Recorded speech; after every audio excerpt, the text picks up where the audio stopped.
Hello guys, welcome back to our YouTube channel. Today's topic, important topic, we will continue the problem based on vibrometer and accelerometer. ठीक है, इसके अंदर measurement error के problem आपको हर बार पूछते हैं, हर question paper के अंदर. ठीक है, तो ये जो परसेंटेज ऑफ एरर है, तो ये प्रॉब्लम कैसे सॉल्व करेंगे, just we will see, we will discuss. Let us see.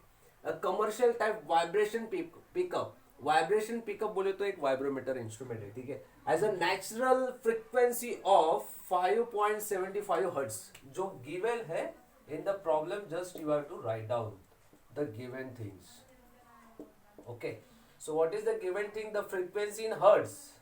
Fn is given to you 5.75 in hertz. Okay, the damping ratio of the value of zeta is 0.65. What is the lowest frequency beyond which the amplitude can be measured within 2% error? Frequency आपको find करना है, F या omega, और measurement error कितना है, how much percentage measurement error is given, that is ±2% error.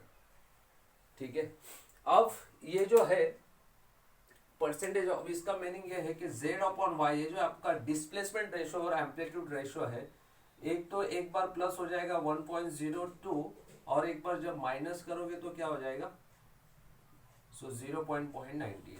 अब ये कैसा होगा, ये हम लोग ग्राफ निकाल के समझेंगे. ठीक है, अब ये जो फ्रीक्वेंसी रिस्पॉन्स का और ये जो ग्राफ आता है, डिस्प्लेसमेंट रेशो और amplitude ratio z upon y versus frequency ratio, ये देखिए यहाँ पे आपको ग्राफ से वो समझना है कि कौन सी आपको पॉजिटिव वैल्यू कंसीडर करना है, कौन सा नेगेटिव वैल्यू आपको लेना है.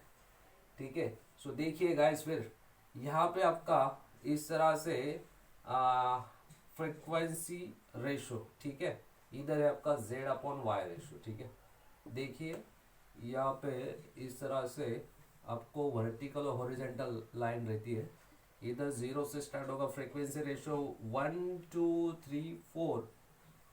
ठीक है, देखिए फिर इधर 1 2 3 4. ठीक है, अब यहां से आपका जब फ्रीक्वेंसी रेशो ये 1 होगा, the value of 1, resonance condition में क्या होता है, omega is equal to omega N, तो यहाँ पे फ्रीक्वेंसी रेशो 1 होता है, तो आपका ये जो रेशो है, डिस्प्लेसमेंट रेशो जो है, वो आपको यहाँ पे इनफाइनाइट मिलता है. ठीक है, जो है इनफाइनाइट मिलता है.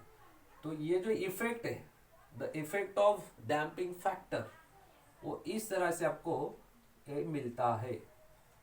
ठीक है, ठीक है, देखिए यहाँ पे आपका the value of zeta is 0. ठीक है, ये पॉइंट क्या इंडिकेट कर रही है, आपका पीक पॉइंट, मैक्सिमम पॉइंट ये आपको इंडिकेट करेगा. इस तरह से आपका z अपॉन y ये रेशो 1 अगर होगा तो यहाँ पे जीटा का वैल्यू जो है ये तो 0.2, इस तरह से आपका बढ़ते जाता है ये ग्राफ. ठीक है, तो यहाँ से आपको क्या मिलेगा, 0.4, इधर पॉइंट है आपका कितना है, 2 है. सो इधर आपका जीटा का इफेक्ट जो है वो बढ़ेगा 0.2 0.4.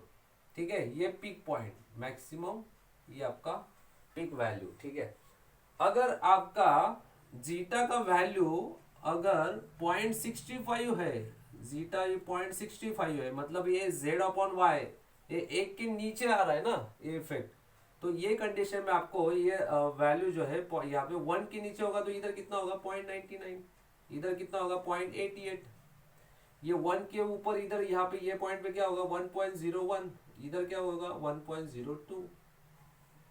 ठीक है, तो यहाँ पे आपको जीटा का वैल्यू कितना दिया है, 0.65 दिया है. तो 0.65 जो है, तो ये 1 के नीचे आ रहा है ना जीटा का वैल्यू, यहाँ पे और निकालेंगे तो अब यहाँ से आपको मिलेगा 0.707, इस तरह से बढ़ते जाता है. सो 0.65 ये 1 लाइन के नीचे वाला जो है 0.65 the value of zeta. So you have to consider 0.98 हमारा इधर आ रहा है, तो you have to consider this ratio 0.98. तो ये कहाँ से समझेंगे हम लोग, यहाँ से, ये ग्राफ से ये समझेंगे. ठीक है, कौन सा रेशो आपको कंसिडर करना है. सो गाइस, चलिए फिर we know that the formula vibrometer और एक्सीलरोमीटर जो फॉर्मूला है, z upon y is equals to r square upon under root 1 minus r square brackets whole square plus 2 zeta r इसका square.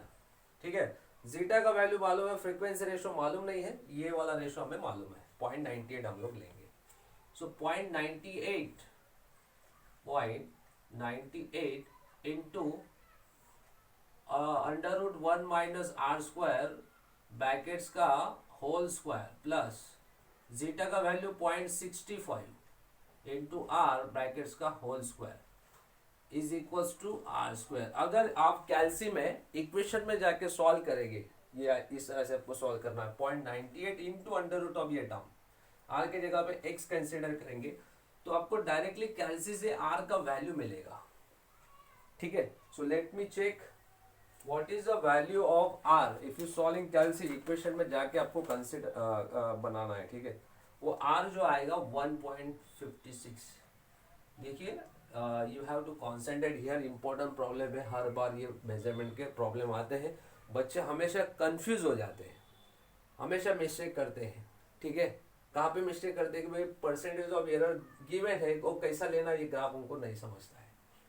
So you have to see here. ठीक है, अब देखिए frequency are का value हम लोगों ने निकाल लिए, then omega upon omega N frequency ratio. ठीक है, ओमेगा एन यहां से हमें मिल जाएगा, बिकॉज एफ एन क्या होता है 1/2 omega N.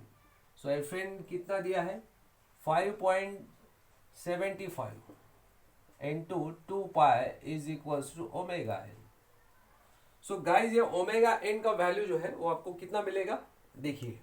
So you should be solve. Okay, 36.313 radian per second. देखिए, सो चलिए फिर ओमेगा एन मिल गया, आर का वैल्यू मालूम है, ओमेगा मिल जाएगा हमें, जो हमारा रिक्वायर्ड है वही आपको फाइनल फ्रीक्वेंसी फाइंड आउट करना है। ठीक है, चलिए फिर आर का वैल्यू रख दो 1.56 into omega N 36.13 is equals to omega, therefore omega is equals to 56.36 okay radian per second. अगर आप हर्ट्ज में फ्रीक्वेंसी निकालेंगे तो ये आपको 1/2 ओमेगा निकालना पड़ता है। ठीक है, 56.36। सो गाइस ये आपको मिलेगा, फाइनल आंसर इज हर्ट्ज के अंदर 8.97। सो मेजरमेंट के प्रॉब्लम जो है वो इस तरह से आपको सॉल्व करना है।